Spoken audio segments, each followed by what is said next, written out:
5e. Alors on se retrouve pour cette nouvelle vidéo concernant l'humanisme, la Renaissance et les conflits religieux au XVIe siècle. Alors on a déjà évoqué la partie sur l'humanisme. Là on va regarder un petit peu la question de la Renaissance. Alors il faut toujours avoir bien sûr vos images et votre diaporama avec vous pour pouvoir comprendre bien de quoi je parle, puisque là en plus la qualité va être un peu moins bonne que sur l'écran que j'utilise d'habitude. Alors, vous aviez écrit le titre de la séance 2, quels sont les grands artistes et les grands princes de la Renaissance, avec l'introduction, une étude comparée entre une œuvre artistique du Moyen-Âge et une œuvre artistique du début de la Renaissance. C'était donc un tableau de Botticelli avec l'adoration des mages. Alors, vous deviez compléter tout ce tableau avec l'aide de ces deux images, c'est-à-dire nous dire quelle est la période de la réalisation des deux œuvres, en sachant que ce n'est pas des œuvres similaires au niveau de la technique, puisque vous avez plutôt une miniature donc, qui était présente dans un livre, alors qu'à côté vous avez donc un tableau, donc c'est quand même deux choses différentes, mais ça nous permet quand même de voir les différences de techniques et la différente approche qu'on peut avoir de l'art entre l'art du Moyen-Âge et l'art de la Renaissance. Alors, la première image, c'était donc la récolte des diamants au royaume de Mutfili en Inde, d'après le livre des merveilles de Marco Polo, 1410-1412. Alors déjà, c'est intéressant de savoir d'où vient cette miniature.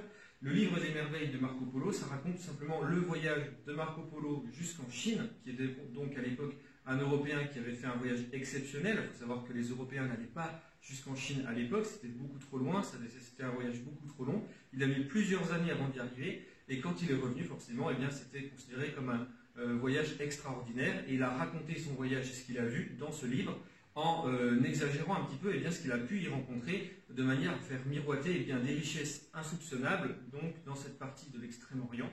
Ce qui a d'ailleurs poussé, vous vous rappelez dans la séquence qu'on a vue précédente, le Christophe Colomb a tenté de rejoindre les Indes par une route peut-être plus accessible, c'est-à-dire en passant par l'ouest et en passant par l'océan Atlantique, pour essayer justement de retrouver ces territoires merveilleux où les richesses abondaient de manière, on va dire, quasi illimitée. Alors, vous avez ici une œuvre qui est typique du Moyen-Âge, c'est-à-dire que vous avez des personnages qui sont globalement plutôt, on va dire, peu réalistes. C'est-à-dire qu'on a plutôt du dessin, on a des traits qui sont moins marqués, moins réalistes, vous avez des vêtements qui sont quand même assez simplement représentés. Et puis surtout, il faut remarquer déjà que vous avez une scène surréaliste ici. C'est la récolte des diamants, on voit bien comme si les diamants, on pouvait les récolter derrière des buissons, derrière des rochers, on pouvait les retrouver comme ça en se baissant et en les ramassant par terre. Bien entendu, c'est beaucoup plus compliqué. Le diamant est rare, bien entendu, c'est pareil en Inde. C'est pas parce que Marco Polo dit que les richesses sont illimitées dans ces régions-là que c'est la vérité. Donc là, on a une représentation imagée. La personne qui a fait cette miniature n'a tout simplement jamais vu les Indes et n'a donc jamais vu des personnes tenter de récolter les diamants de cette manière. Mais c'est la manière dont il va le représenter.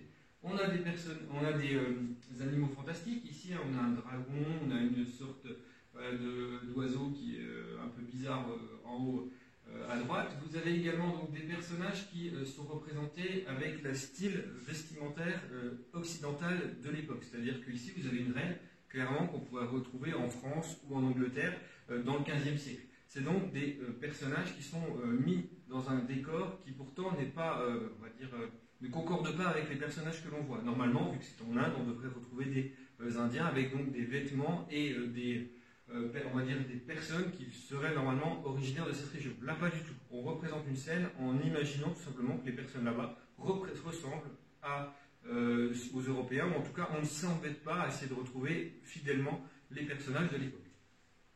Alors, autre chose, on voit que le ciel est plutôt simpliste, il n'y a pas vraiment de représentation fidèle. Les rochers sont aussi faits de manière, on va dire, grossière. Donc, c'est quelque chose qui montre bien un manque de réalisme. Si on regarde maintenant la deuxième œuvre qui était l'adoration des mages de Botticelli, là on voit quand même qu'il y a à peu près 60 ans de différence entre les deux œuvres. On a l'impression quand même qu'on est dans un autre monde, c'est-à-dire que c'est beaucoup plus réaliste. Vous avez des personnages qui sont beaucoup plus détaillés, qui ont des expressions sur les visages qui sont beaucoup plus remarquables, qui vont permettre un peu plus d'imaginer une certaine forme d'authenticité. Alors après, bien entendu, il reste des choses qui sont encore, on va dire, surréalistes pour l'époque. Donc déjà, vous avez une représentation d'une scène biblique. Donc c'est une scène qui n'est pas, on va dire, contemporaine de l'époque de Botticelli, puisque c'est censé être tout simplement juste après la naissance de Jésus, donc les rois mages qui viennent rendre visite à l'enfant qui vient naître. Ça, normalement, c'est donc quelque chose qui a eu lieu plus de 1500 ans quasiment auparavant. Et vous avez du coup ici des personnages qui sont de nouveau représentés avec un style de l'époque. C'est-à-dire là, vous avez le style de 1475. Clairement, au niveau des vêtements. Donc on n'essaye pas non plus de rechercher l'authenticité historique pure, non, on essaye de représenter une scène différemment. Mais en attendant, ce qu'il est important de remarquer, c'est au niveau des décors, on voit bien que c'est très détaillé. Vous avez ici donc des ruines qui sont assez bien faites, vous avez donc les marques sur les pierres, vous avez de la végétation, vous avez un ciel qui est quand même un peu plus réaliste, vous avez un éclairage aussi qui montre une certaine forme d'ombre qui touche les personnages, qui vont rendre tout ça beaucoup plus vivant, beaucoup plus réaliste. Donc c'était vraiment quelque chose qu'il fallait souligner entre ces deux œuvres, une authenticité un peu plus forte quand on regarde les œuvres de la Renaissance. On a un souci du détail, on a un souci du réel qui est plus important que lors du Moyen-Âge. Alors, au final, ça donne ça. Au niveau de la période donnée de réalisation, donc on est dans le Moyen-Âge, 1410-1412. Au niveau de l'adoration des mages, c'est donc l'époque de la Renaissance, donc 1475. La description de l'œuvre, ici vous avez une scène fantastique, puisque c'est une scène complètement surréaliste qui n'est pas authentique. Et ici vous avez une scène biblique. Donc là, bien entendu, c'est, on va dire en fonction de la foi, on va penser si c'est une scène authentique ou si c'est une scène qui est donc inventée. Ça va dépendre des personnes qui vont regarder cette œuvre. À l'époque où elle est réalisée, par contre, on considère que c'est authentique puisque tout le monde est croyant. Il n'y a pas de problème là-dessus. La différence entre les deux œuvres, c'est que dans la première, il y a peu de détails et un manque de réalisme. Ça, c'est très important de le remarquer. Et dans le deuxième, les décors sont beaucoup plus précis. Les personnages sont beaucoup plus détaillés. Voilà ce que je voulais que vous notiez dans votre tableau en gros. Alors, on passe maintenant à un petit récit pour vous expliquer pourquoi on en arrive à cette situation-là, c'est-à-dire pourquoi on parle de Renaissance. Ça, c'est important. Alors, vous notez dans votre cahier donc, les innovations et les codes de l'art de la Renaissance. Et moi, je vais vous montrer ces innovations à l'aide d'un tableau, du moins d'une fresque.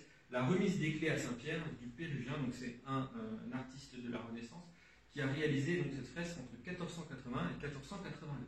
Alors, quand on regarde cette fresque, elle est assez remarquable pour expliquer un peu quelle est la nouvelle, on va dire, volonté des artistes de cette période concernant leur réalisation. Donc, comme je vous l'ai dit dans la précédente œuvre, on a déjà un souci du détail. Vous avez des personnages qui sont assez bien détaillés, assez bien représentés, avec des détails sur les visages. Vous avez également des vêtements avec beaucoup de plis qui montrent un certain mouvement un peu des personnages aussi. C'est très important. Il y a des couleurs aussi qui sont très marquées, qui sont beaucoup plus recherchées. Il y a un jeu de lumière qu'on voit aussi qui est représenté ici. Et puis vous avez des décors qui sont un peu plus marqués, notamment au niveau du ciel. Vous avez un ciel qui est quand même un peu plus riche. Il faut savoir qu'au Moyen-Âge, le ciel, on ne le représente pas de cette manière-là. Régulièrement, on représente le ciel, par exemple, complètement doré. Alors bien sûr, ce n'est pas du tout réaliste, vous n'avez pas des ciels dorés, mais tout simplement parce que le ciel représente le paradis. Donc on est plus dans l'imaginaire que dans le souci du réel au Moyen-Âge. On essaye de montrer des choses qui sont plutôt symboliques. Vous avez des personnages qui n'ont pas forcément les mêmes tailles. Ici, vous avez un souci d'un respect d'une certaine proportion des tailles pour montrer les personnages devant, vous voyez, ils sont beaucoup plus importants. Les personnages qui sont à l'arrière-plan sont plus petits. On respecte la profondeur de champ. Au Moyen-Âge, on ne s'embête pas avec ça. Les personnages qui sont plus grands, c'est les personnages les plus importants. C'est-à-dire que vous pouvez avoir un roi à côté d'un petit paysan, et le roi va être représenté comme un géant finalement, ou comme un adulte, et puis le paysan va être représenté comme un enfant. Alors qu'ici, on représentait une scène avec deux adultes normalement. On ne s'embête pas du détail de la même manière. On n'a pas vraiment les mêmes objectifs. C'est pas qu'au Moyen-Âge, on ne savait pas représenter des choses plus réalistes, mais par contre, on ne s'embêtait pas avec ça parce que ce n'était pas du tout l'objectif. On voulait vraiment représenter du symbolique. Ici, vous avez quelque chose qui est beaucoup plus réaliste. Donc des personnages qui sont un peu mieux proportionnés au niveau de leur taille. Vous avez également une symétrie. Vous avez vu dans la fresque, vous avez donc ici des arcs de triomphe qui sont mis de part et d'autre finalement du bâtiment central. Même le bâtiment central, vous voyez qu'il est symétrique avec deux arches ici. Donc vous avez un souci de l'équilibre. C'est vraiment quelque chose qui est recherché chez les artistes de la Renaissance, une certaine forme d'équilibre. On va utiliser des fois les mathématiques aussi pour respecter les proportions. Alors pour vous montrer aussi, par exemple, si on prend ce tableau, regardez toutes les lignes de fuite qu'on retrouve qui sont finalement géométriques. D'accord. On a vraiment une recherche, si on regarde au niveau des dalles, on a quelque chose de très précis, de très recherché. Ce n'est pas quelque chose qui se fait au hasard. On a une recherche de la perfection, une recherche du beau. Le beau, ici, c'est quelque chose qui est précis, c'est quelque chose qui est symétrique, qui est avec des proportions les plus parfaites possibles. Donc ça, c'est quelque chose qu'il faut retenir sur cet art de la Renaissance. On a une recherche plus importante du réaliste, de la symétrie et du beau. Alors, ensuite, pour la prochaine fois, donc là voilà ce que je voulais vous dire pour aujourd'hui sur votre partie de cours. Maintenant, je vais vous expliquer ce que vous allez avoir à faire pour la prochaine fois. C'est un peu plus compliqué que d'habitude. Donc écoutez bien, vous ne pourrez pas tout comprendre si vous utilisez uniquement École Directe, ça va être un peu plus complexe. La prochaine fois, vous allez devoir commencer à travailler sur un exposé concernant une œuvre d'un artiste de la Renaissance ou une œuvre qui a été choisie par un mécène. C'est-à-dire, il y en a une seule avec un mécène, c'est le château de Chambord, on va dire, qui est créé sous ordre de François Ier. Toutes les autres œuvres sont des œuvres qui sont liées à des artistes. Vous avez le David de Donatello, la naissance de Vénus de Botticelli, la Joconde de Léonard de Vinci, un autre David représenté par Michel-Ange. Donc on verra un petit peu la différence de représentation d'un même personnage différemment par deux artistes. Donc ça c'est très intéressant à voir comment un artiste peut représenter un personnage d'une manière différente d'un autre et qu'est-ce qu'il veut montrer en le représentant d'une manière différente. Vous avez là l'école d'Athènes de Raphaël aussi. Donc vous avez un certain nombre d'œuvres plus ou moins compliquées à essayer d'expliquer. C'est pour ça que je vous ai mis un niveau de difficulté 2, 3, 1, 2, 3 ou 4. En fonction de la difficulté, c'est à vous de savoir si vous vous sentez de faire un exposé où il y a plus de détails, plus de choses à aller chercher que si vous avez quelque chose de plus simple.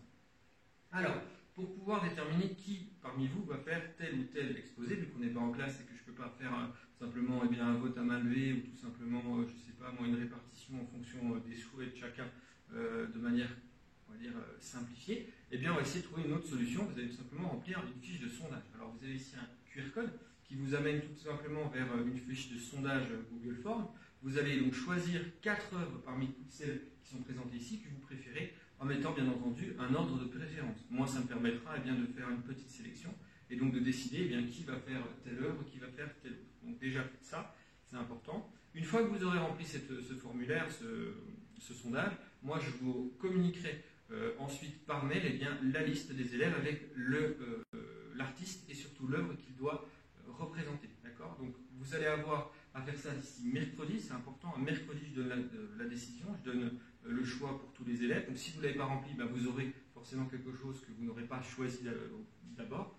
Donc faites-le bien d'ici mercredi. Vous avez soit le QR code qui est là. Si vous n'avez pas de lecteur QR code sur votre téléphone, par exemple, et que c'est compliqué pour vous de le lire, sachez que je mets également dans le descriptif de la vidéo le lien donc, que vous pouvez copier-coller sur un navigateur internet. Donc faites ça pour mercredi. Mercredi, je vous donne votre exposé et puis vous aurez à faire ça pour le début de la semaine prochaine. Ce qui veut dire que ceux qui reviennent en classe pourront présenter devant la classe. Et puis ceux qui sont à distance, à ce moment-là, on fera sous la forme d'un cours virtuel. Et du coup, vous pourrez présenter à vos camarades ce que vous avez fait. Donc il vous faudra bien entendu avoir accès à la vidéo, c'est mieux quand même. Et en tout cas au micro, parce que ce n'est pas avec un clavier uniquement qu'on pourra réussir à faire un exposé de ce type. D'accord ? Donc essayez bien pour la semaine d'après d'avoir avec vous un matériel avec de l'audio et de la vidéo. C'est quand même pratique pour pouvoir faire vos exposés. Voilà ce que vous avez à faire. Donc pour la prochaine fois, bien prendre la correction sur le cahier. Pour mercredi, remplir le questionnaire, attendre que je vous donne le sujet pour votre exposé. Et puis vous ferez l'exposé à partir de mercredi. Je vous donnerai toutes les consignes sur École Directe. Et pensez bien que ce sera à faire pour le début de la semaine prochaine. Voilà, c'est la fin de cette vidéo. Merci de m'avoir écouté.